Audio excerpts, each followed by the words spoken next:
Non, même pas du tout, disons, parce que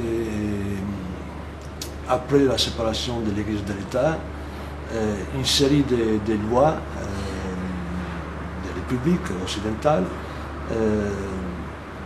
ont l'avortement, le droit au divorce, la contraception, ont mis fin à cette guerre menée contre la libre expression de la sexualité. Et donc, dans les sociétés dans lesquelles nous vivons aujourd'hui occidentales, cette paire a heureusement, sinon disparu, quand même bien reculé. Les États aujourd'hui, par contre, continuent dans la guerre au désir, au plaisir, à maintenir des interdits très forts. Et ceci concerne aujourd'hui les drogues, l'interdiction des paradis artificiels.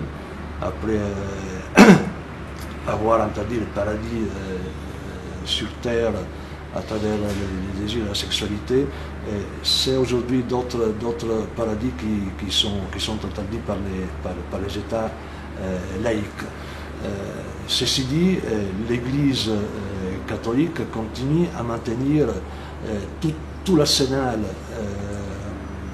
législatif pour combattre les plaisirs liés à la sexualité. On sait parfaitement que l'Église est encore toujours contre la contraception, contre l'avortement, contre les divorces, et qu'elle maintient encore aujourd'hui les célibats des prêtres, les vœux de chasteté, et donc la possibilité de l'évolution dans ce domaine. Ça devient de plus en plus intenable pour les représentants même de la religion, pour les prêtres, puisque si nous trouvons pour les époques passées que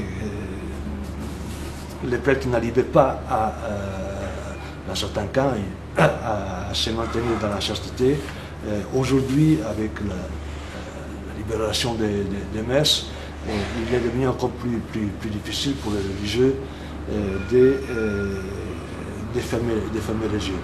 Mais l'Église ne bouge absolument pas là-dessus.